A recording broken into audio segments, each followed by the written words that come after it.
Hello, today I'm going to be teaching you how to make milk jug greenhouses. For this, what you're going to need is a milk jug. Who knew? Something to poke holes in and something to cut around the edge of the milk jug. So you can use a knife or scissors. You're going to need potting soil. I use organic. You're going to need seeds. I know, shocking, right?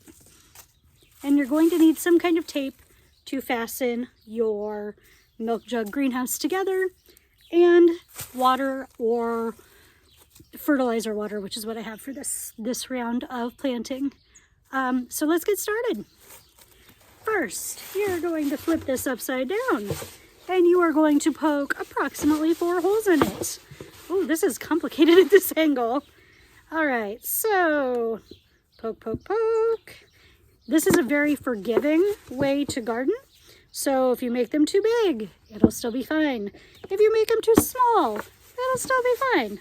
If you forget to poke the holes, it will not be quite so fine. However, some plants will live even through that, which is bizarre but true. So you got your holes.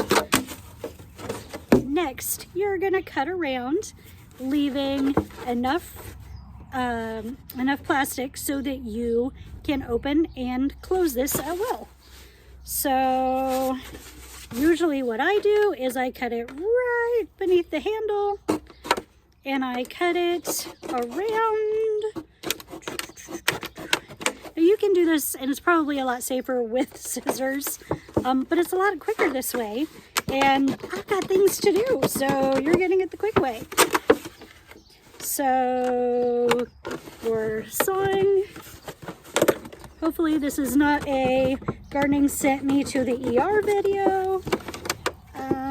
However, the day is young and we will see. So let's see. There we go. So I'll show you what I did when I'm done. And that will make a lot more sense. Okay. So now we've got a little bit of plastic holding this together. And we're going to fill this with soil. So that is a little complicated at this angle. So what I'm going to do is I'm going to fill it with soil from one of my other jugs that I've got over here. Now, my potting soil was frozen, again. I had put some of it out to thaw, but apparently I didn't put enough. So, 1 second as I dump this. Okay. Did I already put the No, I didn't. Okay. I was going to use that for planting radishes. So now we've got our soil in there. I'm just going to pack it down a tiny bit, very gently. And in this one, we are planting, what did I decide to plant in this? I forgot a step. Okay, this isn't awkward at all. Well, yellow pear tomatoes it is. So, let's see. So you're opening the package. It's exciting stuff. Dumping out the seeds, some of them. So I'm gonna have 2 containers of yellow pear tomatoes, and we're just going to sprinkle them. Now I do this way heavier than anyone with common sense would, because I know that when they come up, usually they kind of come up staggered, and you can take your little plant out, plant it in a pot, put some dirt back in there, and the others around it will still grow. And so by doing this, last year I got 20 tomato plants out of one of these jugs. Not kidding. Normally I would not get that many, but last year I broke my ankle and my leg in 3 places and wasn't able to get things planted for quite some time. I had gotten them in the milk jugs, so tap it around. Now we're going to add water, which, did I bring my water over here? No, I didn't. But we've got a little bit in here, so we'll put it on here and hope it doesn't all drip into my lap. Doesn't matter if you overwater because you got those little drain holes. So it's all, any extra is gonna seep out. Now, what I should have done before I put the dirt in is I should have written the name in permanent marker.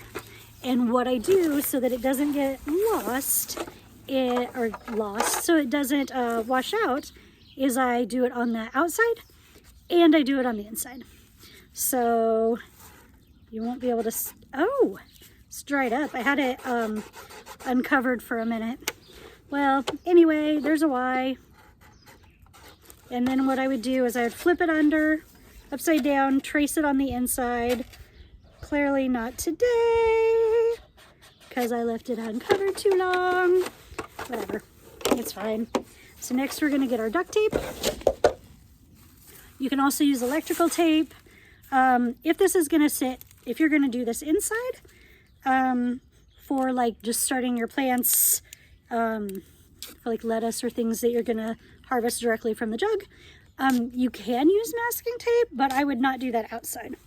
So what I do is I do this in little chunks. So we cut off our tape. I put my scissor in there so I don't lose my place. And then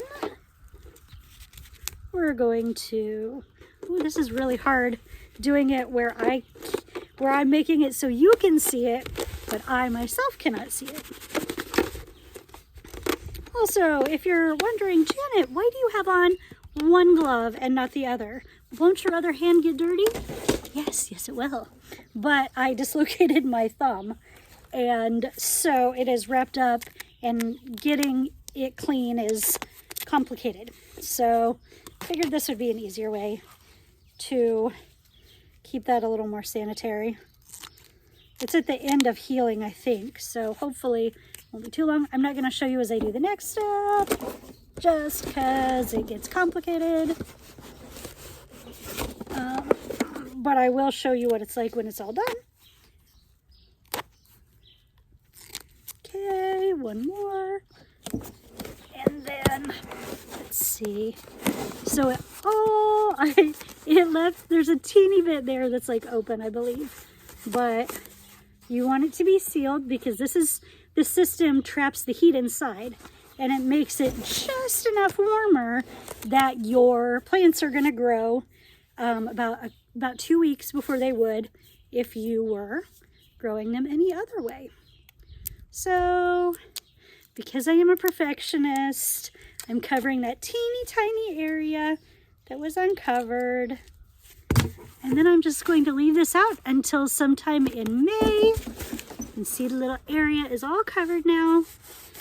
So we're just going to leave this out. I'm going to put it in my garden actually, because it also blocks the weed from coming up. So good luck. If you try it, let me know how it goes.